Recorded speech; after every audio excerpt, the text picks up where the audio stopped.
如果你点开这篇内容是想在10分钟内下100倍币的代码，或者指望我告诉你下周哪只科技股会暴涨，那你现在就关掉了，出门左转，去赌场或者去买彩票。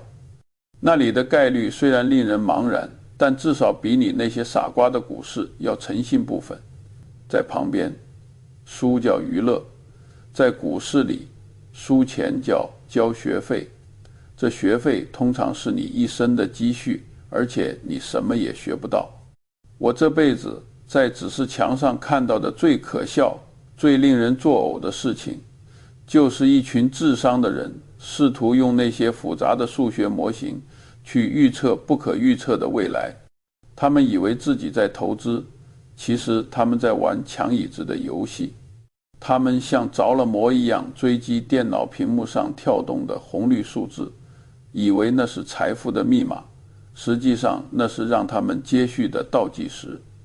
今天要讲的东西枯燥，枯燥到让那些寻求多巴胺刺激的傻瓜想睡觉，枯燥到连那自以为是的基金经理都会翻白眼。但我向你保证，这就是财富的终极秘密。如果你能忍受这种枯燥，你就具备了在这个疯狂世界里活下去的资格。我这辈子发现的最大的秘密，不是如何在股票市场上低价买高卖，也不是如何去读那些该死的被会计粉饰过的财务报表。我发现的是一个极其残酷但又绝对真实的真相：99%的公司最终的结局都是死亡。你们今天在新闻媒体上看到那些所谓的明星企业，那些被华尔街的分析师们吹捧上天，仿佛明天就能改变世界的科技新贵。我非常可以明智地告诉你们，20年后他们中的必然彻底消失，连灰烬都剩不下。这不仅仅是商业规律，这是物理学中的争议系数，也是生物学中的自然选择。柯达公司这个胶卷时代的霸主，他自己发明了数码相机，结果却死在了自己发明的技术手中。这是多么讽刺的黑色幽默！这就是本质上的缺失，或者用那位经济学家约瑟夫·熊彼特的话说，这就是创造的破坏。这听起来很酷，但如果你是那个被破坏的倒霉蛋，这一点也不酷。如果不把逆向思维变成你的本能，你终将一事无成。大多数人都在研究如何从股市赚大钱，而我总是先研究如何在这里亏得倾家荡产，然后极力避免做那些事。我们要运用第一个思维模型，叫做反向思维。雅可比曾说，反过来想，总是反过来想。这句废话里藏着巨大的智慧。大多数人都在研究如何成功，而我总是先研究如何失败，然后极力避免那些会导致失败的事情。如果我知道我会死在哪里，那我辈子都不会去这个地方。那年我14岁，在奥马哈的巴菲特家族杂货店打工。那个杂货店的老板是沃伦·巴菲特的爷爷欧内斯特·巴菲特。那是一个非常紧张的德国老头，他信奉只有高强度的劳动才能塑造人格，所以他要求我们每天工作12个小时。但我从不抱怨，因为那里是我最早的商学院。我在那里看到的不是商业的繁荣，而是商业的残酷。有一天，我看到对面杂货店的老板，我们叫他汤姆，站在我们的货架前发呆。他抓着一袋普通面粉的价格牌看了半天，那情就像在看一张绝症诊断书。最后他买了一袋面粉走了。欧内斯特看着他的背影，冷冷地对我说，查理，这人完了。当时我还年轻，不懂这是什么意思。我问为什么。他看起来开着不错的车，穿得也很体面，怎么就完了？欧内转过头，用那样看透世事的眼神看着我说，孩子，反过来想，一个杂货店老板跑来竞争对手这里比价买面粉，这说明什么？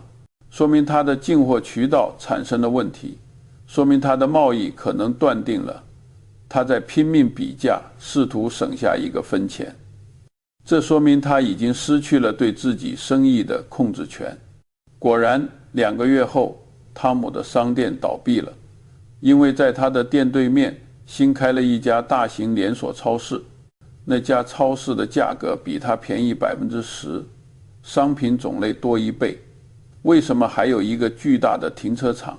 汤姆拼命降价，试图留住人，不过就像是用一个小勺子去舀干河岸，完全是徒劳的。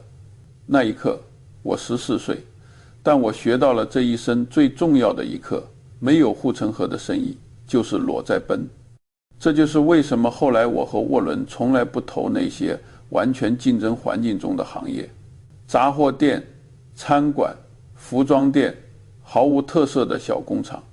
这些商业看起来很廉价，很简单，似乎谁都做，但实际上他们是最难做的。劳动力因为太低，就意味着保护城市和初始化。如果一个生意需要你是一个天才才能经营好，那它就是个坏生意。我们要找那些连傻瓜都去经营的好的生意，因为总有一天真的会有一个傻瓜去经营它。在这个疯狂变化、充满噪音和哑巴行为的世界上，有5个行业，它们就像每天的太阳一样确定。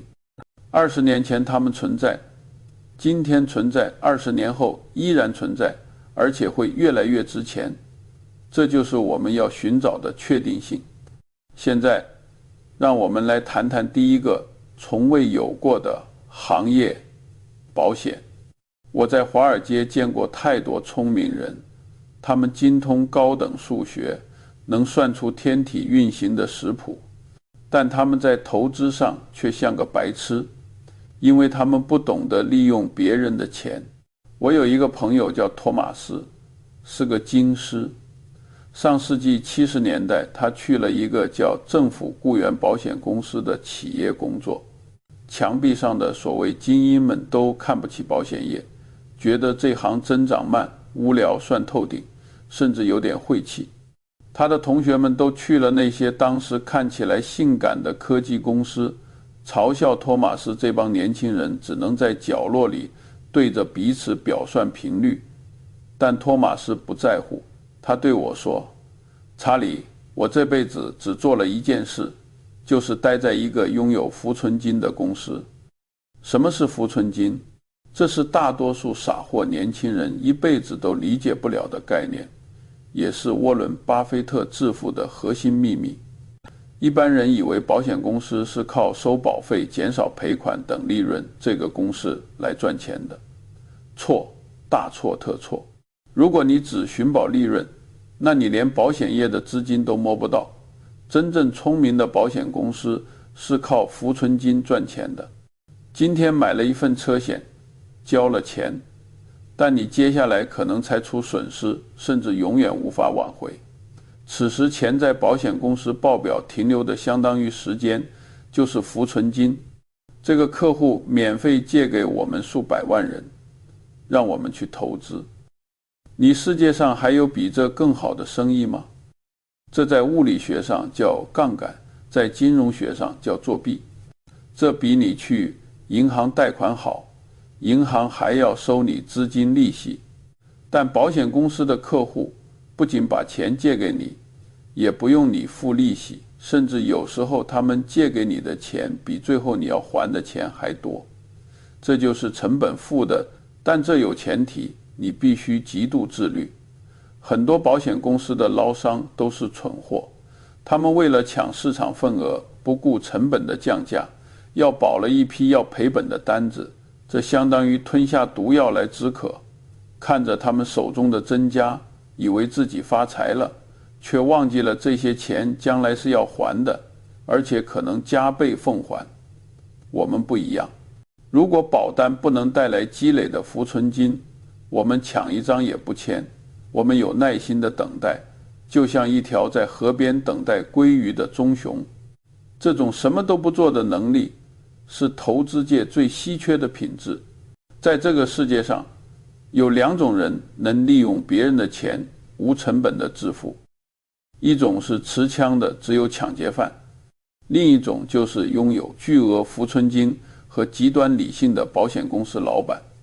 而我们选择了红河娱乐，不仅合法，而且受人尊敬。风险说这个行业从来没有过时，只要有人活着就存在，只要有风险就需要保险。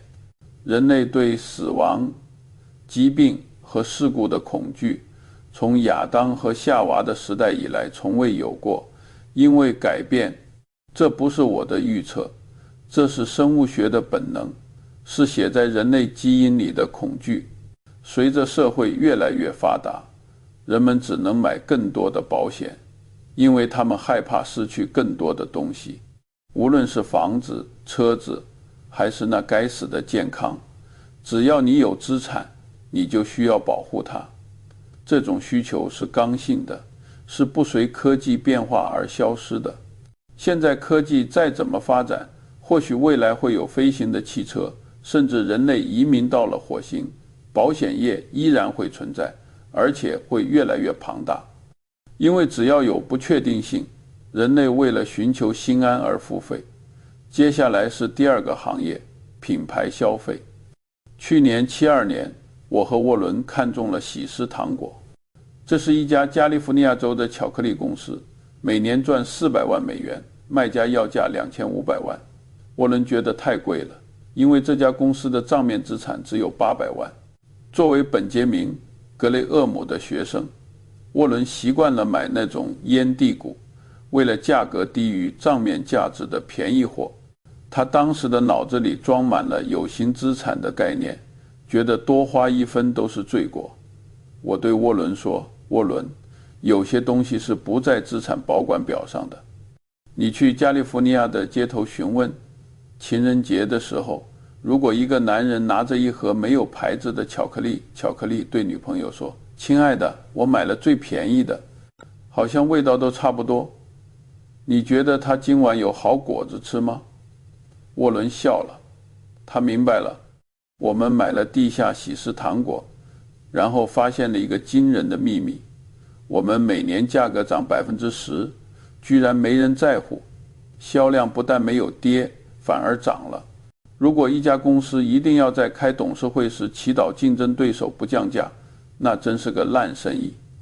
而喜诗糖果对面开了一家半价的巧克力店，我们的客户连看都不会看一眼，因为你在追求爱情的时候是不会去比那几美元的差价的。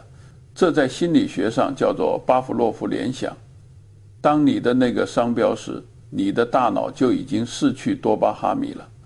这种联想一旦建立，就很难被打破。它就像是在消费者的大脑皮层里烙下一个印记，一个微处理器永远无法去抹的印记。再看看可口可乐，很多人以为品牌就是空中，就是在大屏幕上打广告。傻瓜品牌的本质就是信息优势和心智共享。当你看到那个红罐子时，你不需要研究成分表，不需要做市场调查，你不需要咨询专家，你的大脑直接告诉你，那是快乐的味道，那是舌尖炸裂的气泡的感觉。可口可乐在全世界消费者的头脑里引发了一个物理空间。你要花多少钱才能把这个认知从20亿人的头脑里挖出来钱？我告诉你，不可能。目前工厂被炸平了，只要这个牌子还在，银行就会排着队借给重建。沃伦说过一句话，如果给我1000亿美元，让我建立一个能打败可口可乐的品牌，我就把这1000亿还给你，因为我连怎么开始都不知道。这就是护城河的终极形态。如果你的生意需要通过降价来抢夺客户，那说明你的产品本质上是一个没有特色的商品。如果你涨价了，客户反而觉得这个东西更好了，那你才真正拥有了品牌。我还记得有一个德国人叫汉斯，他在慕尼黑一家叫博士的公司工作了一辈子。那是做电钻和五金工具的。80年代，亚洲的廉价工具大举进军欧洲市场，价格只有博士的一半。汉斯的很多同事都很恐慌，觉得公司肯定要完蛋了。但汉斯并不担心，他说：“我们做的不是工具，我们做的是可靠性。”一个建筑工人在20层楼高的屋顶上打洞，如果电钻突然坏了，他可能会摔下来丢掉性命。他要省下$50去买一个不可靠的牌子吗？当然不会。汉斯是对的。博士的市场同时没有下降，反而上升了，因为职业用户重视价格，在乎的是工具会不会在关键时刻掉链子。这就是品牌的力量。这不仅仅是商业，这是社会心理学中的社会认可和权威效应。当所有专业人士都用同一个品牌时，这个品牌就代表了标准。只要你不犯致命的错误，比如为了省钱去降低产品质量，你的地位就是不可动摇的。遗憾的是，很多傻瓜经理人接手了伟大的品牌后，第一件事就是偷工减料来粉饰财报，这简直就是职业自杀。我们要做的就是找到那些还没有被蠢货毁掉的品牌，然后长期持有。第三个行业，必须的基础设施。让我问你一个问题，你会在家里装2套电网吗？你会在城市里建2套铁路系统吗？当然不会，这就是自然垄断。下半年我们要收购柏林顿北方圣太菲铁路运输公司，花了440亿美元，这是伯克希尔历史上最大的一笔收购。当时所有人都嘲笑我们，说我们疯了，说铁路是19世纪的夕阳产业，又脏又累，未来是无人机，是自动驾驶，是超音速运输。我和涡轮物理学家只是笑笑，让我用告诉你为什么铁路永远不会过时，这是初中知识。钢轮在钢轨上滚动，摩擦力极小，显然小于橡胶轮胎在轮胎上的摩擦力。一列火车可以运送大约280辆卡车的货物，而卡车只有卡车物理的大约。只要能源是有成本的，只要地心还存在，铁路就是一个运输的王者。这是物理上的张力的，不是叫决定的小机器人能力改变的。第二，重置成本。美国有33000公里的铁路网，如果你想从头建一个一样的，至少需要1000亿美元，还得花上几十年甚至100年去搞定土地征用、环保路线和各种行动。谁会这么干？没人。这就意味着没有人能在这个领域挑战我们。这就是最强大的护城河。科技或许会改变很多东西，但不会改变物理定律。20年后，货物还是需要从甲地运到乙地，人们还是需要用电，还是需要水，还是需要天然气。拥有这些基础设施的公司，就像拥有了通往未来的收费站，每过一辆车，你就收1次钱，永远如此。只要人类社会还在运转，你就有一份稳定的收入。世界上有2种生意，一种需要你不停地跑步才能留在原地，比如那些每半年就要换代的科技公司；另一种你只需要坐着，时间增加增值。我今年99岁了，我没力气跑步，所以我选择坐着。有人说科技会改变一切，我说会，但不会改变基础设施的逻辑。事实上，科技越发展，对基础设施的依赖越重。数据中心需要不需要电吗？电动汽车需要不需要电网？这些看起来很性感的科技产业，最后都是我们这些做基础设施的苦力在后面支撑。我们喜欢做苦力，因为苦力活没人愿意抢，而且一旦优先了，就是永久的盈利。你们要去寻找那些如果不用它，现代生活就无法继续的东西。桥梁、管道、电网、铁路，它们不性感，他们不会在鸡尾酒会上成为谈资，也不会让你一夜暴富，但他们能在你睡觉的时候把源头不断地输送到你的口袋里。这就是我要教你们的，如何区分不仅现在看起来还不错和永远都存在的生意，大多数人都尖叫着，而我只看重重的夜晚。第4个行业，公用事业。我要告诉你们一个违反直觉的道理，竞争不是好事，垄断才是好事，至少对股东来说是这样。这听起来政治不正确，甚至有点邪恶，但这是事实。在商学院里，教授们会教你完全竞争市场是多么美好，资源配置是多么有效，那是从消费者的角度看的。如果你是穷人，你应该痛恨完全竞争。竞争意味着利润被摊薄，意味着你需要不断投入资本去打广告、搞研发，最后却只能赚点辛苦钱。看看伯克希尔的能源公司，从去年00年我们投资时的那1亿多美元利润，到今年2月份变成了几十亿美元，22年涨了3多倍。为什么？因为这是一个受监管的垄断行业。虽然政府限制了你的利润率，比如规定你的资本回报率只能在10%左右，但这恐怕是它的优势，因为在限制你利润的同时，也保护了你的资本竞争。只要你老老实实投资基础设施，提供稳定的政府电力服务，政府就保证你能赚钱。这叫什么？这叫结构性优势，这叫合法的保护费。很多人也很愚蠢，他们觉得高科技公司50%的毛利才是好生意，错了。高利润堪比蜂蜜，会引来无数的苍蝇，简直竞争对手。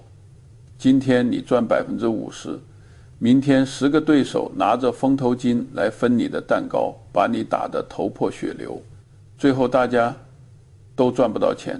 但公用事业不一样，利润率被限制，没人眼红，也没人能进得来，这是这一代人看不上的，但下一代人会感谢你的资产。在这个充满泡沫的时代，如果你能找到一个只有10%的回报，但能确保持续50年不中断的业务，那你就能获得一张财富自由的头等舱船票。遗憾的是，大多数人都嫌它太慢，非要去做那种随时可能爆炸的火箭，这比龟兔赛跑好。那些高科技公司是兔子，跑得快，但很容易在路边睡觉，或者撞死在树桩上。公益事业是乌龟，爬得慢，但它一直在爬，从不停歇。复利的力量在乌龟印证了身上的淋漓尽致。想象一下，你有寄钱，每年稳定增长10%，没有任何风险，而且你能确定20年后它还在增长，这是多少人梦寐以求的事情。但当这种机会摆在眼前时，大多数人又觉得它太慢了。人性就是这么矛盾和愚蠢。拥有这些基础设施的公司，就像拥有了城市的血管一样，只要血液依然流动，血管就有价值。无论是繁荣还是萧条，人们经济总得开灯，总得洗澡，总得取暖。这种与宏观经济周期的低相关性，是我们投资组合里的定海神针。如果你想睡得安稳，就别去碰那些你看不懂的高，去买那些即使白痴当了总经理也弄不垮的公司。公用事业就是其中之一。最后一个行业，会员制零售。我要讲开市客，熟悉你们的那个超市交易所。97年我加入了开市客的董事会。消费沃尔玛是零售业的绝对霸主，所有权都在学沃尔玛的低价策略，但开市客做的不一样。他的创始人吉姆·辛内加尔有一个固执的像头驴一样的理念，所有商品的毛利率永远不能超过14%。目前这个东西能卖得更贵，欧洲市场上的同类产品卖得贵1倍。还要强行压低价格。如果供应商给的价格太高，导致售价必须超过14%的毛利线，开市客不敢卖这个商品。华尔街的分析师们看到这个策略都疯了，他们说吉姆是个傻子，你就不能多赚一点吗？顾客又不知道成本是多少，你把他们基因买的加价20%。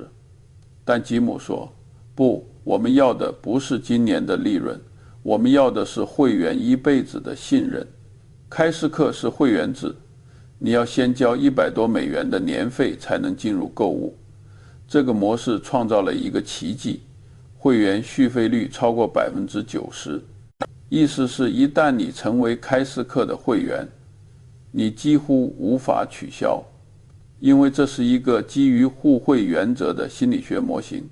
开市客不赚商品的差价，他把商品几乎按成本价卖给会员，他只赚那笔会员费，这意味着他和消费者站在同一边，他是消费者的采购代理人，而不是想掏空消费者口袋里的物品。当你走进开市客时，你不需要比价，不需要担心被坑，不需要怀疑这个洗发水是不是假货，你可以闭着眼睛拿东西，因为你知道开市客已经帮你筛选完了，而且给你的价格是地球上最低的。这种信仰建立了最深的护城河。我见过一个会员退休后搬家到了一个没有开市客的州，他居然每周专门开车2小时去隔壁州的开市客购物。这就是忠诚品牌度，这就是护城河。而这个护城河的代价只是放弃一些短期的利润。这是我这辈子见过的最聪明的商业策略之一。相比之下，很多超市都在搞促销，搞各种复杂的优惠券，试图弄消费者。最初他们能在短时间内赚到钱，但最终消费者会感觉到自己被涮了。一旦信任客服，再多的广告也挽回不了。在这个充满欺骗的商业世界里，做一个诚实的人就是一个巨大的竞争优势，因为你的竞争对手大都在忙着怎么愚弄客户，而你只需要坦诚相待就能赢得一切。这就是为什么我认为开市客的护城河比核武器要巩固。这背后还有一层深刻的道理，叫做规模经济共享。开市客通过巨大的采购量而不是压榨，然后把节省下来的每一分钱都返还给消费者，就是装进自己的口袋。这会让对手陷入绝望，因为无论对手怎么降价，都无法达到开市客的优势。这就相当于一个不断加速的飞轮，越转越快，把所有对手都甩在了队友身上。开市客教会给了我一个道理，最深的护城河不是产品，不是技术，而是信任。信任是商业世界里最稀缺的货币。如果你能找到一家公司，它的主人真的把客户当成家人，而不是待宰的羔羊，那就买入它，然后死死拿住。这种公司就像大熊猫一样稀有。关于死亡和遗产，我快100岁了。很多人问我，如果能重来，我会做不同的投资吗？我的回答总是让他们失望，我不会改变任何事，因为我学到的最重要的一课，不是如何赚钱，而是如何与时间为友。